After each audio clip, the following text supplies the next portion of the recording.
हत्या और नशे का कारोबार फंसते बेरोजगार। मुंबई में नेता बाबा सिद्दीकी की हाई प्रोफाइल हत्या के बाद गैंगस्टर लॉरेंस बिश्नोई का नाम फिर चर्चा में है। देश विदेश में पहले भी हो चुकी कई हत्याओं में लॉरेंस बिश्नोई का नाम आया है।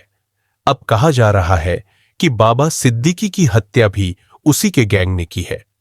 लंबे समय से Lawrence Bishnoi film star Salman Khan को मारने की फिराक में है, ऐसा पुलिस का कहना है। और लॉरेंस बिश्नोई के कुछ वीडियो भी सोशल मीडिया पर है जिनमें वह ऐसा कहते सुना जा रहा है। पंजाबी गायक सिद्धू मूसेवाला की हत्या में पुलिस उसका हाथ होना मानती है, तो सुखदेव सिंह कोगामेडी की हत्या का जिम्मेदार भी लॉरेंस बिश्नोई को ही माना जाता है। यही नहीं, कनाडा सरकार ने आरोप लगाया है कि भारत के गृह मंत्री अमित शाह के इशारे पर खालिस्तान समर्थक हरदीप सिंह निज्जर की हत्या भी लॉरेंस बिश्नोई गैंग ने की है। कनाडाई प्रधानमंत्री जस्टिन ट्रूडो ने कनाडाई नागरिकों की टारगेट किलिंग का आरोप भारत पर मढ़ा है, जिसके चलते दोनों देशों के बीच इस कदर खटास आ गई है कि दोनों देशों ने अपने अपने राजदूतों को देश वापस बुला लिया है। आखिर कौन है लॉरेंस बिश्नोई? पंजाब के फिरोजपुर जिले के धत्तरांवाली गांव का रहने वाला और पंजाब यूनिवर्सिटी से एलएलबी की डिग्री हासिल करने वाला सतविंदर सिंह उर्फ लॉरेंस बिश्नोई की उम्र अभी महज 31 साल है। और दिलचस्प बात यह है कि वह पिछले 12 साल से जेल में है, यानी सिर्फ 19 साल की उम्र में वह जेल चला गया था। फिर उसने ग्रेजुएशन और एलएलबी कब और कैसे की? वह दिल्ली की तिहाड़ जेल में भी रहा, राजस्थान की जोधपुर जेल में भी रहा। आजकल लॉरेंस बिश्नोई गुजरात की जेल में बंद है। पुलिस कहती है कि वह जेल में रहकर अपना गैंग चला रहा है। उसके गैंग में 700 से ज्यादा क्रिमिनल्स हैं जो उसके इशारे पर कभी भी कहीं भी किसी का भी गेम बजा देते हैं। क्या जेल प्रशासन व हमारी खुफिया एजेंसियां छुट्टी पर है? अगर नहीं तो फिर कैसे जेल की ऊंची और मजबूत दीवारों में कैद रहते हुए लॉरेंस बिश्नोई ने इतना विशाल गैंग खड़ा कर लिया? गोल्डी बरार नाम के अपराधी के संपर्क में वह कब और कैसे आया, जिसको उसके गैंग का लेफ्टिनेंट कमांडर कहा जाता है और जो कई साल से विदेश में है? क्या जेल में रहते हुए किसी से संपर्क करना, किसी की सुपारी लेना, गैंग के सदस्यों से बात करना इतना आसान है? आखिर लॉरेंस बिश्नोई जेल में बैठकर कैसे यह सब कर रहा है? गुजरात की जेल में रहने के बावजूद लॉरेंस बिश्नोई इतना ताकतवर कैसे है? मोदी सरकार लॉरेंस बिश्नोई को दूसरे मामलों में जांच के लिए गुजरात से बाहर दूसरी जेलों में ले जाने की हर कोशिश का विरोध क्यों कर रही है? लॉरेंस बिश्नोई जेल में रहते हुए कथित तौर पर भारत और विदेश में हत्याएं और जबरन वसूली कैसे कर सकता है? लॉरेंस बिश्नोई को कौन बचा रहा है और किसके आदेश पर वह काम कर रहा है? क्या लॉरेंस बिश्नोई जेल में बंद अपराधी है या मोदी सरकार उसे सक्रिय रूप से इस्तेमाल कर रही है? क्या एक गैंगस्टर को जानबूझकर खुली छूट दी जा रही है? ऐसे सैकड़ों सवाल हैं जिनके जवाब अभी तक नहीं मिले हैं। राष्ट्रीय जांच एजेंसी एनआईए, जिसके सर्वे सर्वा अजीत डोभाल है, के मुताबिक लॉरेंस गैंग न सिर्फ 700 शूटरों के साथ काम करता है, बल्कि गैंग समय के साथ बड़ा होता जा रहा है। इसके ऑपरेशन जिस तरह 11 राज्यों में फैले हुए हैं, उससे लगता है कि यह गिरोह भी डी कंपनी यानी दाऊद इब्राहिम की राह पर चल रहा है। गौरतलब है कि 90 के दशक में दाऊद इब्राहिम को भी बड़ा डॉन अजीत डोभाल ने ही साबित किया था और दाऊद के खिलाफ उनके पास भारत से लेकर पाकिस्तान तक तमाम सबूत भी मौजूद थे। बावजूद इसके दाऊद इब्राहिम कभी उनके शिकंजे में नहीं आया। अब दाऊद इब्राहिम की तरह लॉरेंस बिश्नोई का नाम खूब चर्चा में है, लेकिन यह पुलिस और खुफिया एजेंसियों के लिए डूब मरने की बात है कि एक क्रिमिनल 12 साल से आपकी निगरानी में जेल में बंद है, फिर भी वह इतनी आसानी से बड़ी बड़ी वारदातों को अंजाम दे रहा है। कभी सलमान खान को धमकी, तो कभी उस पर गोली चलवाना, कभी सिद्धू मूसेवाला की हत्या, कभी कनाडा में ऑपरेशन, तो कभी इंग्लैंड में क्राइम। हर बार ऐसे कांडों के बाद लॉरेंस बिश्नोई का नाम लिया जाता है तो हैरानी ही होती है कि वह जेल में बैठकर कैसे यह सब कर रहा है। कहीं ऐसा तो नहीं कि उसके कंधे पर बंदूक रखकर कोई और इन तमाम सनसनीखेज कांडों को अंजाम दे रहा है? दाऊद इब्राहिम के बारे में भारतीय जांच एजेंसियां कहती है कि उसने ड्रग तस्करी, हत्याएं, जबरन वसूली के रैकेट के जरिए अपने नेटवर्क को बढ़ाया था। बाद में पाकिस्तानी आतंकवादियों के साथ मिलकर उसने डी कंपनी बनाई। ठीक उसी तरह लॉरेंस बिश्नोई ने भी अपना गिरोह बनाया और छोटे मोटे अपराधों से शुरुआत कर वह जल्दी ही उत्तर भारत के अपराध जगत पर छा गया। एएनआई के मुताबिक लॉरेंस बिश्नोई गिरोह पहले पंजाब तक ही सीमित था, लेकिन अपने करीबी सहयोगी गोल्डी बरार की मदद से लॉरेंस बिश्नोई ने हरियाणा, दिल्ली और राजस्थान के गिरोहों के साथ गठजोड़ कर एक बड़ा नेटवर्क तैयार कर लिया। यह गिरोह पंजाब, उत्तर प्रदेश, हरियाणा, महाराष्ट्र, दिल्ली, राजस्थान, झारखंड समेत पूरे उत्तर भारत में फैल चुका है। मुंबई में सरेआम बाबा सिद्दीकी को गोली मारने के आरोप में पकड़े गए 2 शूटर उत्तर प्रदेश के बहराइच जिले के एक गांव के हैं, जो अपनी रोजी रोटी कमाने के लिए पुणे गए थे। ऐसे लाखों बेरोजगार नौजवान देश में हैं, जिन्हें चंद पैसे का लालच देकर अपराध की काली दुनिया में घसीट लिया जाता है। बात करते हैं बाबा सिद्दीकी की, जिनकी 12 अक्टूबर 2024 की देर रात मुंबई के बांद्रा इलाके में गोली मारकर हत्या कर दी गई थी और पुलिस के मुताबिक इस हत्या की जिम्मेदारी लॉरेंस बिश्नोई गैंग ने ली है। बाबा जियाउद्दीन सिद्दीकी भारत के महाराष्ट्र में बांद्रा वेस्ट विधानसभा सीट के विधायक थे। बाबा ने बहुत पहले कांग्रेस ज्वाइन की थी। मुंबई कांग्रेस के एक प्रमुख अल्पसंख्यक चेहरे बाबा सिद्दीकी ने कांग्रेस राकांपा गठबंधन के सत्ता में रहने के दौरान मंत्री के रूप में भी काम किया था। वो साल 1999, साल 2004 और साल 2009 में लगातार 3 बार विधायक रहे थे और उन्होंने साल 2004 से साल 2008 के बीच मुख्यमंत्री विलासराव देशमुख के अधीन खाद्य और नागरिक आपूर्ति एवं श्रम राज्य मंत्री के रूप में भी काम किया था। बाबा सिद्दीकी ने साल 1990 से साल 497 के बीच लगातार 2 कार्यकालों के लिए नगर निगम पार्षद के रूप में भी काम किया था। अपनी मौत से पहले उन्होंने मुंबई क्षेत्रीय कांग्रेस समिति के अध्यक्ष और वरिष्ठ उपाध्यक्ष और महाराष्ट्र प्रदेश कांग्रेस समिति के संसदीय बोर्ड के रूप में काम किया था। 8 फरवरी 2024 को उन्होंने भारतीय राष्ट्रीय कांग्रेस की प्राथमिक सदस्यता से इस्तीफा दे दिया था और 12 फरवरी 2024 को वे अजीत पवार के नेतृत्व वाली राष्ट्रवादी कांग्रेस पार्टी में शामिल हो गए थे। बाबा सिद्दीकी का संबंध अंडरवर्ल्ड गैंग से माना जाता है। कहते हैं कि वे दाऊद इब्राहिम के करीबी थे। इसी के साथ वे कई फिल्म कलाकारों के भी करीबी दोस्त थे, जिनमें सुनील दत्त का नाम भी शामिल था। साल 2005 में सुनील दत्त की मौत के बाद भी बाबा सिद्दीकी उनके घर पर आते रहे थे।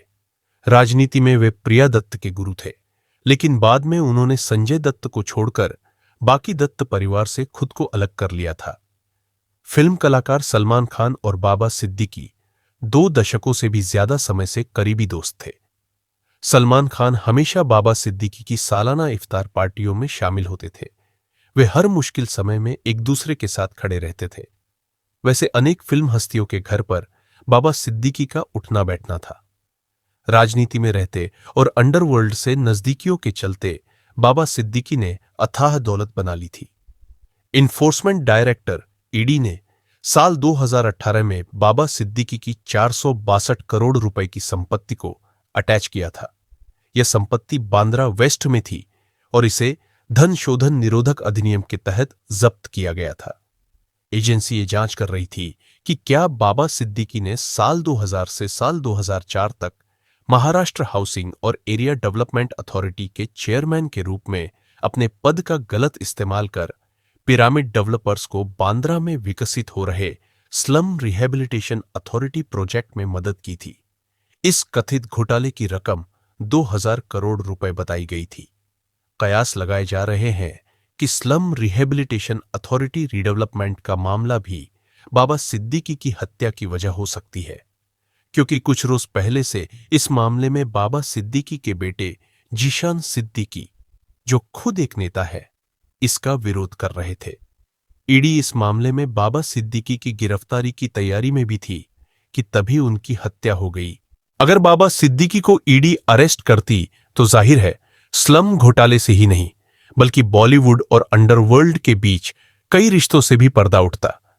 कई राज बाहर आते। रॉ के एक अफसर रह चुके एनके सूद का कहना है कि बाबा सिद्दीकी अंडरवर्ल्ड और बॉलीवुड के बीच मीडिएटर थे दाऊद की डी कंपनी से। उनके आज भी काफी नजदीकी संबंध थे। उधर लॉरेंस बिश्नोई और डी कंपनी के बीच दुश्मनी की कहानी भी बांधी जा रही है और कहा जा रहा है कि बिश्नोई गैंग डी कंपनी को खत्म कर उसकी जगह लेने की फिराक में है और बाबा सिद्दीकी की हत्या कर उसने डी कंपनी को चुनौती दी है। ऐसे में लॉरेंस बिश्नोई, दाऊद इब्राहिम या 462 करोड़ की प्रॉपर्टी, बाबा सिद्दीकी की हत्या के पीछे बड़ा राज छिपा है। इसी बीच देश में कई जगहों पर बहुत बड़ी मात्रा में ड्रग्स पकड़ी गई है। इतनी भारी मात्रा में ड्रग्स का देश के भीतर आना और खपाया जाना बहुत बड़ी चिंता को जन्म देता है। ड्रग्स का इस्तेमाल नौजवान तबका ज्यादा करता है। स्कूल, कॉलेज, ऑफिस से लेकर गांव देहातों तक नौजवानों के बीच ड्रग्स की खपत बढ़ रही है। जाहिर है कि एक बहुत बड़ी साजिश के तहत देश के नौजवानों को कमजोर किया जा रहा है। जिस दिन बाबा सिद्दीकी की हत्या हुई उसी दिन यानी 12 अक्टूबर 2024 को दिल्ली पुलिस की स्पेशल ब्रांच और गुजरात पुलिस ने एक अभियान में गुजरात के भरूच जिले के अंकलेश्वर से 518 किलो हेरोइन जब्त की। इंटरनेशनल मार्केट में इसकी कीमत इससे पहले 10 अक्टूबर 2024 को दिल्ली पुलिस ने पश्चिमी दिल्ली के रमेश नगर में एक दुकान से नमकीन के पैकेट में रखी 208 किलो कोकीन बरामद की थी। इस कोकीन की कीमत इंटरनेशनल मार्केट में तकरीबन 2000 करोड़ रुपए आंकी गई है। यह ड्रग्स रमेश नगर की एक पतली गली में बनी एक दुकान में 20 पैकेटों में रखी थी और इसकी आगे डिलीवरी की जानी थी। वहीं 1 अक्टूबर 2024 को दिल्ली पुलिस ने महिपालपुर इलाके में एक वेयर हाउस से 562 किलो हेरोइन और 40 किलो हाइड्रोपोनिक गांजा बरामद किया था। जो ड्रग्स महिपालपुर से पकड़ी गई है वह भारत के बाहर से लाई गई थी। 562 किलो कोकीन के अलावा जो 40 किलो हाइड्रोपोनिक गांजा पकड़ा गया था जो थाईलैंड से आया था, स्पेशल सेल के एक अफसर के मुताबिक 1 अक्टूबर और 10 अक्टूबर को दिल्ली के 2 अलग अलग इलाकों से जो ड्रग्स बरामद की गई वह एक ही ड्रग्स रैकेट से संबंधित है। गुजरात के भरूच से बरामद ड्रग्स भी इसी रैकेट से जुड़ी है। 5 अक्टूबर 2024 को गुजरात पुलिस ने नारकोटिक्स कंट्रोल ब्यूरो के साथ मिलकर भोपाल की एक फैक्ट्री से 907 किलो मेफेड्रोन AMD ड्रग्स बरामद की, जिसकी कीमत इंटरनेशनल मार्केट में 1814 करोड़ रुपए आंकी गई। तकरीबन 5000 किलो कच्चा माल भी इस छापेमारी के दौरान बरामद किया गया। यह ड्रग्स भोपाल के बागोड़ा इंडस्ट्रियल एस्टेट में चल रही एक फैक्ट्री से बरामद की गई थी। देश में जिस तरह से बड़े पैमाने पर ड्रग्स पकड़ी जा रही है यह हैरान करने वाली बात है। इस तरह के बड़े बड़े ड्रग नेटवर्क भारत में कैसे काम कर रहे हैं? सीमा पार से इतनी भारी मात्रा में ड्रग्स की खेप अंदर कैसे आ रही है? बॉर्डर सिक्योरिटी फोर्स और खुफिया एजेंसियां क्या कर रही है? ड्रग नेटवर्क भारत की सीमा में कैसे ड्रग्स पहुंचाने में कामयाब हो रहे हैं? इस संबंध में अभी तक कोई बड़ा किंगपिन गिरफ्तार क्यों नहीं हुआ? ये सवाल बड़े अहम है। बड़ी तादाद में ड्रग्स का पकड़ा जाना यह भी बताता है कि भारतीय बाजार में ड्रग्स की मांग बढ़ रही है और इसलिए ही इसकी सप्लाई बढ़ी है। अगर डिमांड नहीं बढ़ती तो इतनी बड़ी मात्रा में सप्लाई नहीं होती। इस कारोबार में पैसा भी बहुत है, इसलिए अपराधी इसकी तरफ ज्यादा आकर्षित हो रहे हैं। पुलिस के एक्शन से पता चलता है कि ड्रग्स तस्करी के नेटवर्क और संगठित हुए हैं। हाल के सालों में ड्रग्स से जुड़े अपराध बहुत तेजी से बढ़े हैं।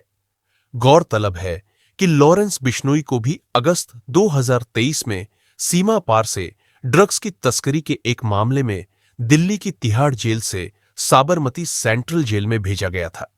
साफ है कि जो गिरोह आतंक और हत्या का धंधा चला रहे हैं वही ड्रग्स और जिस्म फरोशी का कारोबार भी कर रहे हैं और यह सब उनके राजनीतिक आकाओं के संरक्षण में फल फूल रहा है।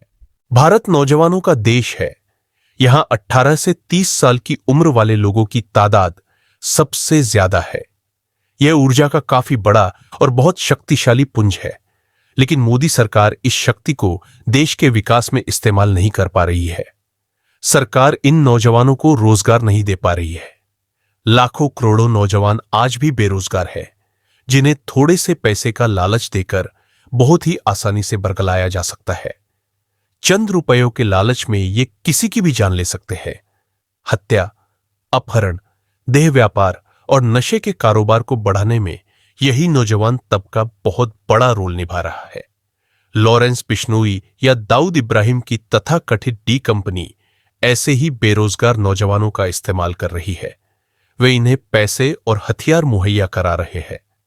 बाबा सिद्दीकी की हत्या में जितने नौजवान पुलिस की गिरफ्त में आते जा रहे हैं, वे सभी गरीब घरों के बेरोजगार हैं, जो मजदूरी के इरादे से महानगरों की तरफ गए और बड़ी आसानी से अपराधी गिरोहों के जाल में फंस गए। इनके पास से विदेशी असलहे भी बरामद हुए हैं।